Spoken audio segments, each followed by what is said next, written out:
For what purpose does the gentleman from Texas rise? Gentleman is recognized for 5 minutes. The amendment offered by the gentleman from Illinois, I think, raises some very interesting ideas. The point being, how do you protect civil liberties once somebody accepts welfare? And this is not unique to just public housing, because in many ways this happens in our public schools. Public schools, we go there, but we still want to protect our civil liberties, and we can't overly dictate, and yet we have rules and regulations. Although I think these points are very important that you bring up, I am inclined not to support your amendment, but I think they're worth talking about. One, I think the point about the other recipients of the welfare in the housing program is very important.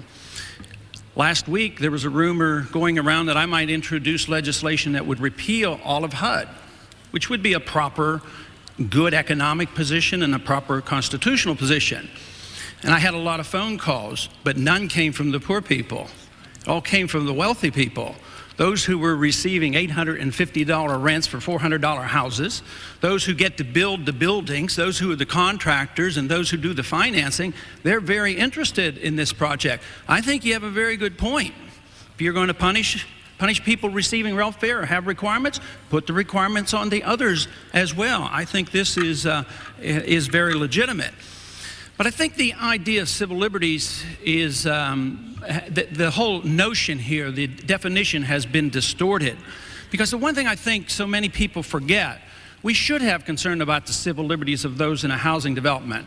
For one, I think I have seen great danger about the abuse of the Fourth Amendment when it comes to the tenement houses, where they can go in without the proper issuing of a search warrant. I think that's very, very bad, and it seems like maybe that would put me over the line and say we should not permit this just because they belong or they're living in government housing. That should not allow us to say that they have sacrificed their protections.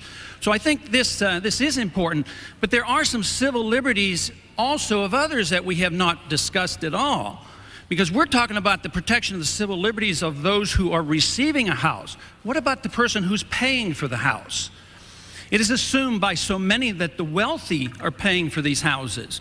But under our very regressive tax system, if you look at the amount of money the poor people pay through FICA, they're the ones who are paying. The wealthy don't pay the taxes.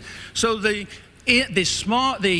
poor individual, the low middle income, the individual who is capable of still taking care of himself is hurt the most by what we do here in the Congress.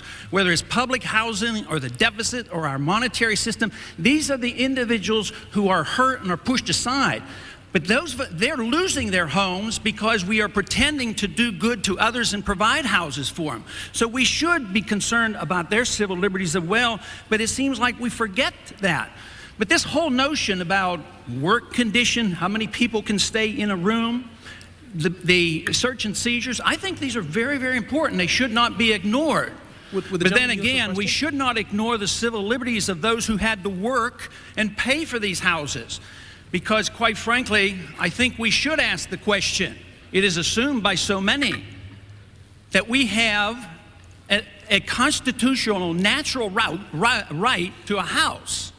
That's not in the Constitution. Will the gentleman yield? I will in one moment, please. We have a right to our liberty. We have a right to our life. We have a right to pursue our happiness. And we ought to have the right to keep what we own. So think of the civil liberties of those who suffer when you take. But I agree that we should think of the benefits accrued to the welfare recipients and what kind of conditions you have.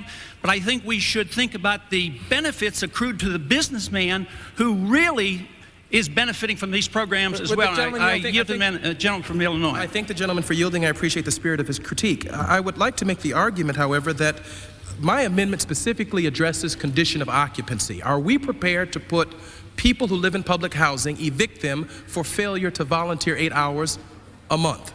And I'd appreciate the gentleman's answer to that specific question. And I have great sympathy for it. It's just that I believe that some conditions do exist in everything that we do in government. You do not go into a public school without conditions. You can't come in there and be disruptive. You get thrown out. So if there are conditions, you come in, and the contract is the person who accepts the housing comes in voluntarily accepting government housing under the conditions that they will do A, B, and C. Would the gentleman yield? Yes, I'll be glad to yield. I just wonder, given the sort of the formulation that you've made about the responsibilities of individuals and of government, is it your contention, would you support an amendment that would suggest that anybody, for instance, that gets benefit from the Ex-Im Bank Time of the gentleman has FHA? expired. I'd ask for an additional 30 seconds in order to allow the gentleman to Without respond. objection, gentleman is recognized for additional 30 seconds. Would you suggest that those individuals have a responsibility as a term and condition of those loans, of those programs, to volunteer as well, or is it just the members of public housing?